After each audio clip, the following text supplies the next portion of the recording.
Hello everyone, and welcome back to our channel, Forever in Memory. In this video, we'll be honoring American celebrities who have passed away today and in recent days, along with other notable figures from around the world. Before we begin, please show your support by giving this video a like. It really helps the channel. Thank you. And let's get started. Died on September 28, 2025. Neville C. Luhmann, Jr., 82, was an American physicist whose pioneering research in plasma physics and fusion energy made him a respected leader in his field. Over the course of a long and distinguished career, he combined theoretical insight with experimental innovation, contributing to the global effort to unlock fusion as a source of clean and virtually limitless energy. Luhmann served as a professor at the University of California, Davis, where he became known not only for his research, but also for his dedication to teaching and mentoring the next generation of scientists. His work advanced understanding of plasma waves, diagnostics, and the complex interactions that lie at the heart of fusion energy research. Through his leadership, laboratories at UC Davis became hubs of collaboration, drawing students, researchers, and visiting scholars from around the world. Beyond his technical achievements, Luhmann was admired for his patience, clarity, and passion for science education. He authored numerous scientific papers, contributed to groundbreaking projects, and remained deeply engaged with international collaborations aimed at turning fusion from theory into reality. His passing is a significant loss for the scientific community. Neville C. Luhmann, Jr. is remembered as a brilliant physicist, a devoted teacher, and a man who dedicated his life to the pursuit of knowledge that could one day change the course of human history through sustainable energy. Died on September 27, 2025. Christian, born Gaetano Cristiano Vincenzo Rossi, 78, was an Italian singer whose smooth voice, heartfelt ballads, and timeless romantic style made him one of the most beloved figures of Italian pop music in the 1980s. With a career defined by emotion and elegance, he captured the spirit of an era and became the soundtrack to countless love stories across Europe. Born in Palermo, Sicily, Christian's love for music emerged early. He pursued his passion with determination, moving to Rome to build a career in the competitive world of Italian pop music. His warm, expressive voice and ability to convey deep feeling quickly set him apart, and by the late 1970s and early 1980s, he was a household name.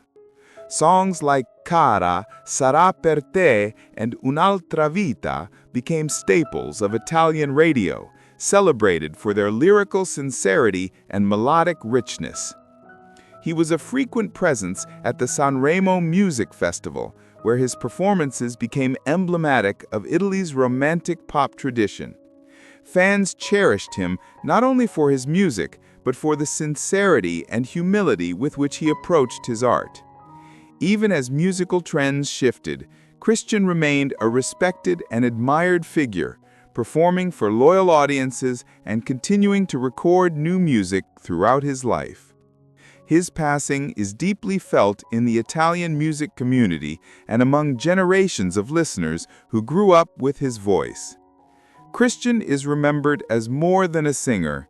He was a storyteller of the heart, a bridge to an era defined by melody and emotion, and a beloved artist whose music will continue to live wherever love is celebrated in song. Died on September 28, 2025. Tony Harrison, 88, was an English poet, playwright, and translator whose eloquent, fearless, and socially charged work reshaped contemporary British poetry and brought classical literature into vivid dialogue with modern life. Over a career spanning more than 6 decades, he became one of the most distinctive and uncompromising voices of his generation, a writer who fused lyricism with political critique, intimacy with public conscience. Born in Leeds into a working-class family, Harrison's early life profoundly influenced his writing. His poetry often reflected on class, language, and identity, exploring the tensions between his northern upbringing and the elite literary world he later entered. After studying at the University of Leeds, he published his first collections in the 1960s, quickly establishing himself as a poet of fierce intelligence and emotional depth. His work was celebrated for its technical mastery, particularly his use of traditional forms like the sonnet, as well as for its passionate engagement with social justice, memory, and the power of language. Harrison's theatrical works, including The Trackers of Oxyrhynchus and The Mysteries, reimagined classical texts for contemporary audiences, while his television poems such as Thee, a searing meditation on class conflict in Thatcher-era Britain, sparked national debate and controversy. As a translator, he brought new life to Greek tragedies and Roman plays, infusing them with contemporary urgency without losing their ancient resonance. Throughout his career, he remained deeply committed to making poetry accessible to all, often performing his work publicly and refusing to distance himself from his roots. Critics hailed him as a poet who spoke truth to power, who wrestled with the contradictions of modern Britain, and who never stopped believing in the power of words to provoke change. His death marks the loss of a towering figure in English letters. Tony Harrison is remembered not only for the beauty and brilliance of his verse, but for his unwavering dedication to the idea that poetry belongs to everyone, a voice of conscience, defiance, and humanity, whose words will continue to challenge and inspire for generations to come. Died on September 28, 2025. Robert J. Lifton, 98, was an American psychiatrist, author, and public intellectual whose groundbreaking work on the psychology of violence, trauma, and totalitarianism profoundly shaped modern understanding of the human mind under extreme conditions.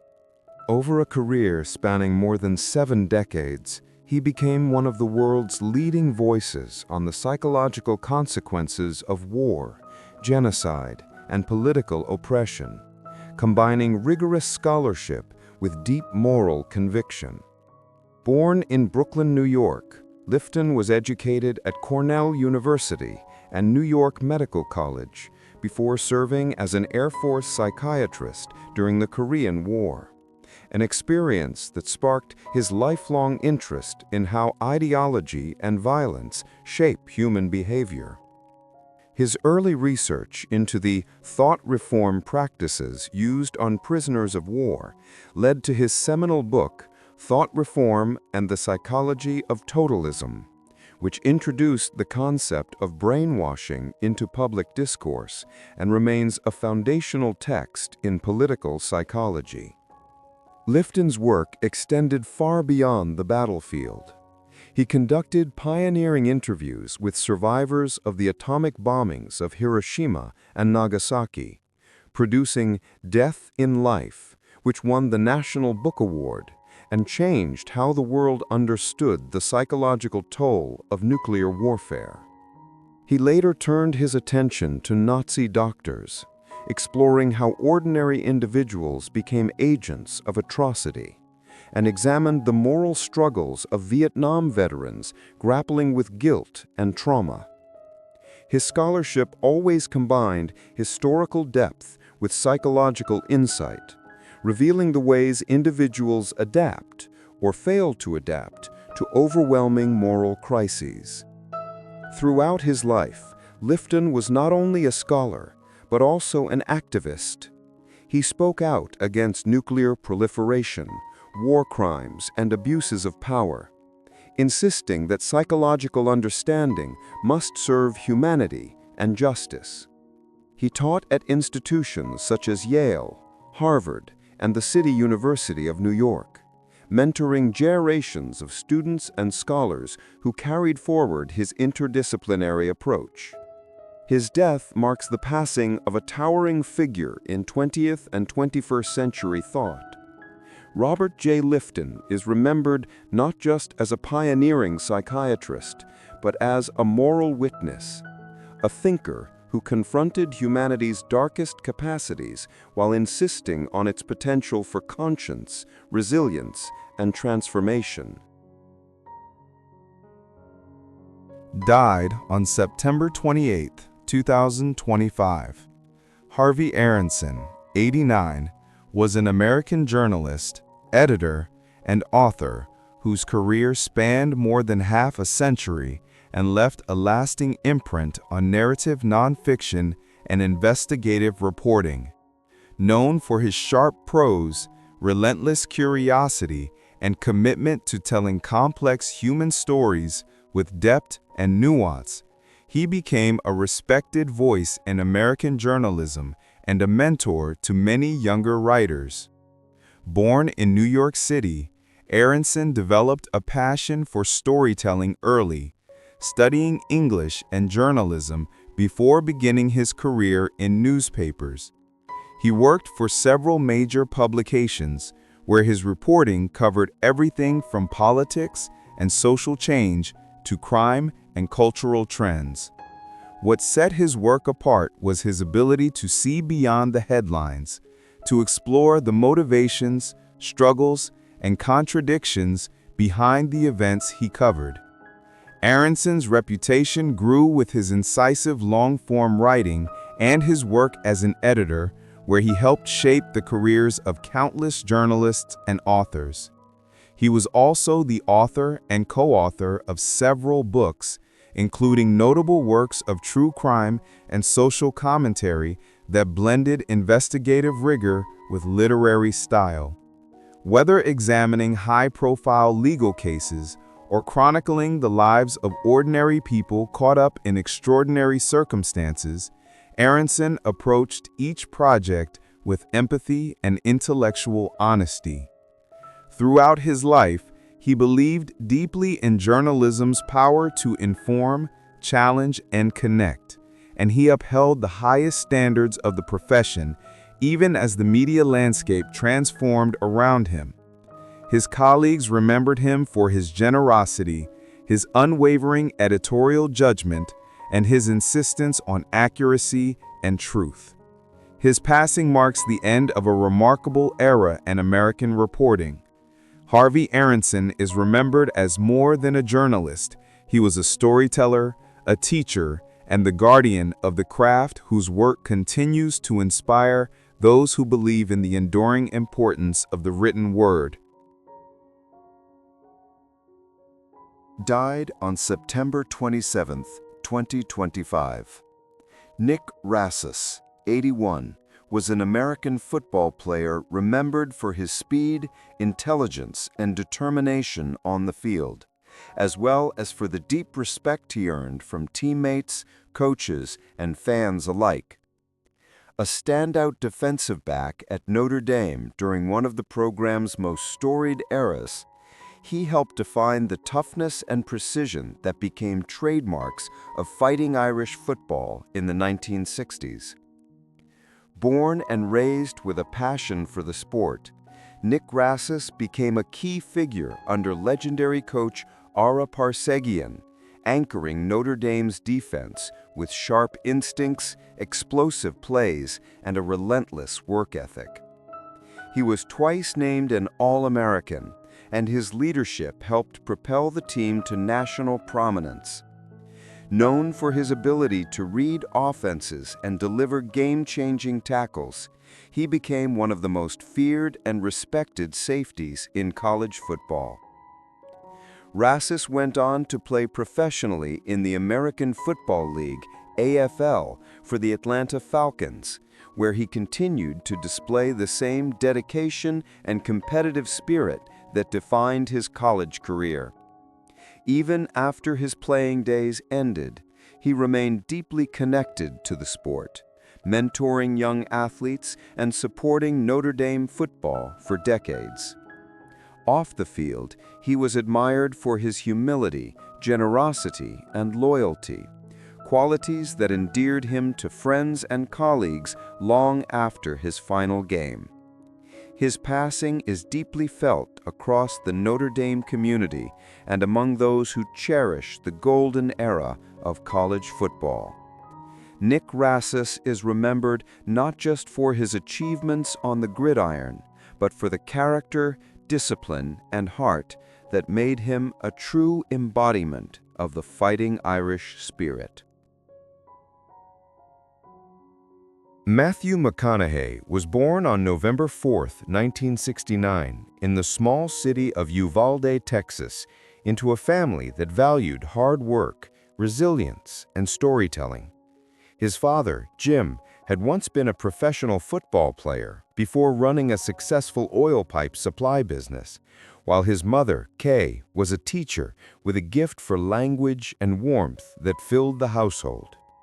Growing up as the youngest of 3 boys, Matthew was exposed early to the rhythm and charm of Southern life, dusty backroads, big skies, and conversations that often felt like performances in themselves. From an early age, McConaughey showed a magnetic personality. He was curious, imaginative, and had a natural flair for entertaining those around him. Yet his childhood was also grounded by discipline and strong values. His parents believed deeply in independence and responsibility, lessons that would later shape the way he approached both life and acting. In high school, he was known not just for his charm, but for his thoughtful nature, often described as someone who could listen as deeply as he could talk. After graduation, he initially set his sights on becoming a lawyer and enrolled at the University of Texas at Austin, where he studied film as part of his pre-law education. It was there that his path began to shift. A chance encounter with a casting director introduced him to the world of acting, a world that spoke to his creative instincts in a way law never had. He took small roles in student films and commercials, discovering an undeniable comfort in front of the camera.